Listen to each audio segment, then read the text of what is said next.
अस्सलाम वालेकुम स्टूडेंट्स, कैसे हैं आप लोग। आज हम लोग पढ़ने वाले हैं केमी ऑस्मोसिस के बारे में। केमी ऑस्मोसिस क्या है, इससे जो मेरा पिछला लेक्चर था उसमें हमने बात की थी लाइट रिएक्शन ऑफ फोटोसिंथेसिस और हमने बात की थी साइक्लिक फॉस्फोरिलेशन और नॉन साइक्लिक फॉस्फोरिलेशन। तब बच्चों मैंने जिक्र किया था कि साइक्लिक फॉस्फोरिलेशन के दौरान भी एटीपी बनते हैं, नॉन साइक्लिक फोटो फॉस्फोरिलेशन के दौरान भी एटीपी बनते हैं। और जो एटीपी बनाने का तरीक़ेकार है ना, उस तरीक़ेकार को कहते हैं केमी ऑस्मोसिस। एटीपी का बनना ये प्रोसेस फोटो फॉस्फोरिलेशन है। अगर लाइट की प्रेजेंस में एटीपी बन रहे हैं, फोटो फॉस्फोरिलेशन। और एटीपी बनते किस तरीके से हैं, ये तरीका है केमी ऑस्मोसिस। और जो पिछले लेक्चर में हमने डिस्कस किया था वो एक फ्लो शीट थी। वो फ्लो शीट बच्चों कैसे थी, ज़रा एक बार फिर से देखें। ये है क्लोरोप्लास्ट, इसमें लाइट रिएक्शन भी हो रहा है, इसमें डार्क रिएक्शन भी। लाइट रिएक्शन में दो चीज़ें बनती है, एटीपी बनता है और NADPH बनता है। और आपको इतना भी पता है कि लाइट रिएक्शन कहाँ होता है, मेम्ब्रेन ऑफ थाइलाकॉइड में। थाइलाकॉइड की जो मेम्ब्रेन है वहाँ पे लाइट रिएक्शन होता है। फिर हमने ये जी स्कीम पढ़ी थी। इस जी स्कीम के अंदर बच्चों ये है फोटो सिस्टम 2 PS2, ये है PS1। तो आपको पता है कि दो इलेक्ट्रॉन यहाँ से निकलते हैं फोटो सिस्टम 2 से, ये प्राइमरी इलेक्ट्रॉन एक्सेप्टर के पास आते हैं, वहाँ से साइटोक्रोम के पास जाते हैं और साइटोक्रोम से फोटो सिस्टम 1 के पास आ जाते हैं। और इस दौरान आपको बताया था यहाँ पे बनते हैं ATP, ठीक हो गया। और इलेक्ट्रॉन को प्राइमरी इलेक्ट्रॉन एक्सेप्टर से साइटोक्रोम के पास लेके जाता है एक चीज़ PQ यानी प्लास्टोक्योनिन, और फिर PC यानी प्लास्टोसायानिन जो है वो इलेक्ट्रॉन को फोटो सिस्टम 1 को दे देता है। फिर आपको पता है कि यहाँ से जो इलेक्ट्रॉन निकलते हैं वो आते हैं NADP रिडक्टेज एंजाइम के पास, और ये एंजाइम बना देता है NADPH। ये आपको याद होगा। अगर आपने ये लेक्चर नहीं सुना तो पहले ये सुन लीजिए।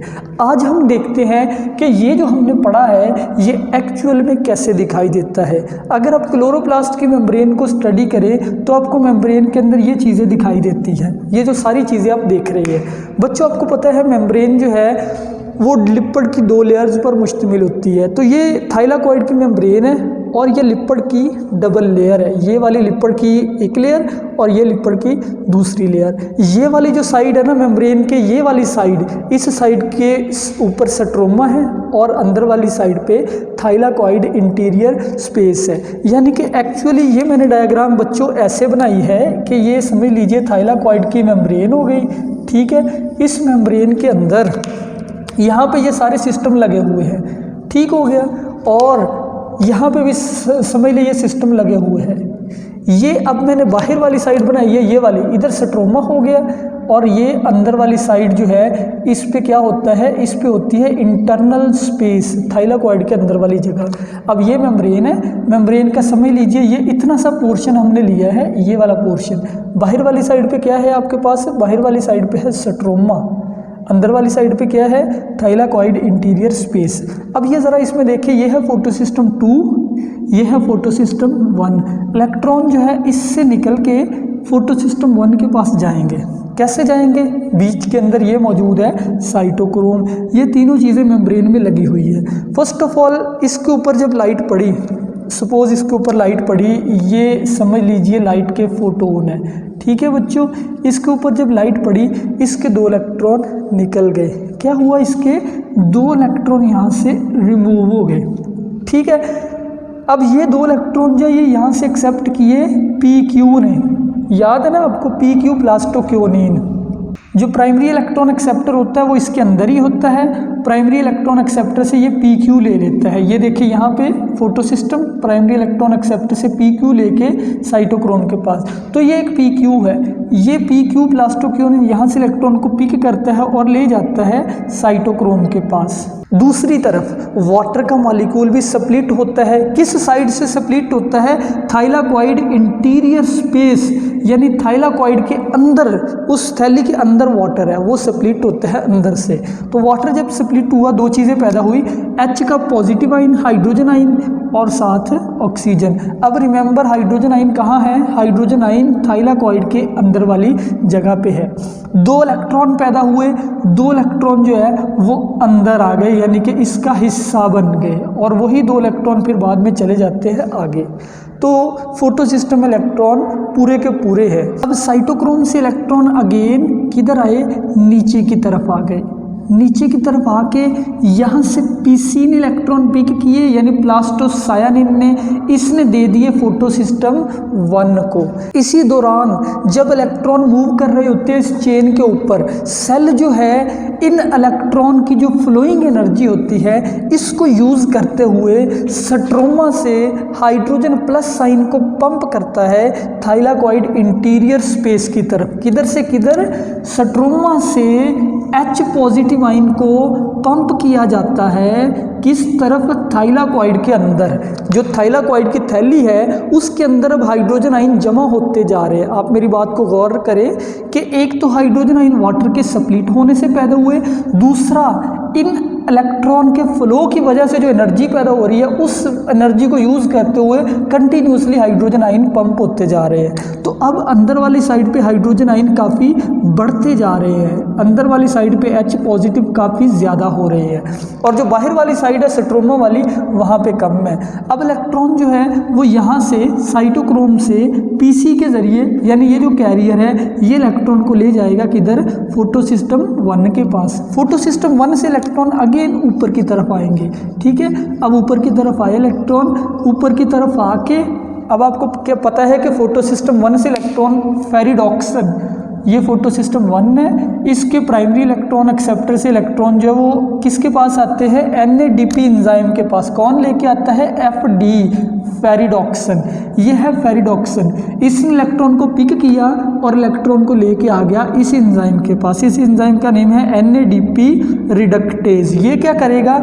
ये NADP पॉजिटिव को लेगा प्लस 2 इलेक्ट्रॉन को लेगा जो यहाँ से इसको मिले हैं, और साथ H पॉजिटिव को लेगा, 2 H पॉजिटिव को, और साथ ये बना देगा NADPH। तो ये चीज़ बन गई। किस साइड पे बनी है? स्ट्रोमा वाली साइड पे। अब बच्चों आपको पता है NADPH तो बन गया। अब केमी ऑस्मोसिस कहाँ है? ATP कहाँ है? ATP बनाने के लिए हमारे पास है एक ये एंजाइम। इस एंजाइम का क्या नेम है? ये भी मेम्ब्रेन के अंदर ही लगा होता है। इसका नेम है ATP सिंथेटेज। ATP सिंथेटेज ये ATP बनाता है। भला कैसे बनाता है? समझिए। अंदर वाली साइड पे यानी थाइलाकॉइड के अंदर हाइड्रोजन आइन बहुत ज़्यादा हो चुके हैं, उनकी कंसंट्रेशन काफ़ी ज़्यादा बढ़ चुकी है। अब ये क्या करता है? ये एक एंजाइम है, ये एक एक हाइड्रोजन को अपने अंदर से गुजार के बाहर भेजता है। जब कोई चीज़ एक तरफ ज़्यादा हो दूसरी तरफ कम हो, अंदर वाली साइड पे हाइड्रोजन आइन का क्या बन गया? प्रेशर। उस प्रेशर की वजह से हाइड्रोजन आइन बाहर जाएंगे। मेरी बात को गौर से समझिए कि एक तरफ जैसे पानी की पूरी टंकी भरी हुई है, पूरी भरी हुई है, उसके नीचे अब उसके जो पैंदा है ना उस टंकी का, उसमें सुराख कर दे, पानी बहुत प्रेशर से बाहर आएगा। अब यही चीज़ यहाँ पे है कि हाइड्रोजन आइन अंदर बहुत ज़्यादा सेल ने जमा कर लिया थाइलाकॉइड के, उन्होंने बाहर जाना है। इस प्रोसेस को आप कहते हैं केमी ऑस्मोसिस।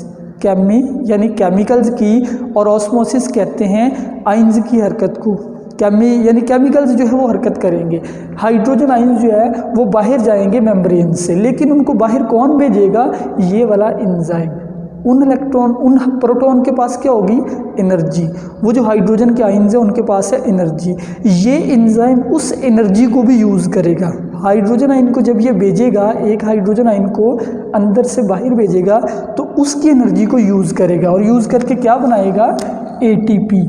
इस तरीके से जो ATP बनते हैं, यानी कि जो हाइड्रोजन आइन को फ्लो करवाने से ATP बनाए जाते हैं, उन ATPs बनने के प्रोसेस को आप कहते हैं केमी ऑस्मोसिस। इस तरीके को केमी ऑस्मोसिस कहते हैं बच्चों। बेटा ये जो तरीका है ना, ये जो मेथड यूज़ किया जा रहा है, ये मेथड जो है एटीपी बनाने का, ये मेथड है केमियोस्मोसिस। तो केमियोस्मोसिस के लिए आपको ये सारा सिस्टम रिक्वायर होता है। आई होप आपको केमियोस्मोसिस की समझ आ गई है। अब इसकी डेफिनेशन भी देखिए, process in which H+ ions move across membrane से हाइड्रोजन आयन गुजरते हैं from higher concentration to lower concentration, अपने ज़्यादा मिकदार से कम की तरफ, and ATP produce by this movement, और इस मूवमेंट से बनाए जाते हैं एटीपी। और ये सारा कुछ कहाँ हो रहा होता है? थाइलाकॉइड की मेम्ब्रेन के अंदर। तो ये था आज का लेक्चर। इस लेक्चर में हमने पढ़ा कि जी स्कीम कैसे होती है। अब ज़रा जी स्कीम भी देख लीजिए। देखो, इलेक्ट्रॉन यहाँ से ऊपर गए, फिर घूम के यूँ नीचे आए, फिर यहाँ से, यही जी है ना, इसलिए इसको जी स्कीम कहते हैं। ये आपने फ्लो शीट देखी थी और ये आपने देखी है अब एक्चुअल डायग्राम। आपकी जो बुक है ना, उस पे ये डायग्राम उल्टी बनी हुई है। मेरी बात को समझे, आपकी बुक पे ना स्ट्रोमा वाली साइड उसने अंदर बनाई है, थाइलाकॉइड वाली बाहर। वो कंफ्यूज हो गया आप उससे। आप इस डायग्राम को यूँ बना ले तो आपके लिए इजी रहेगा, क्योंकि अब ये पूरी जी स्कीम, प्रॉपर जी स्कीम बन चुकी है। तो ठीक है बच्चों, ये लेक्चर कंप्लीट हुआ।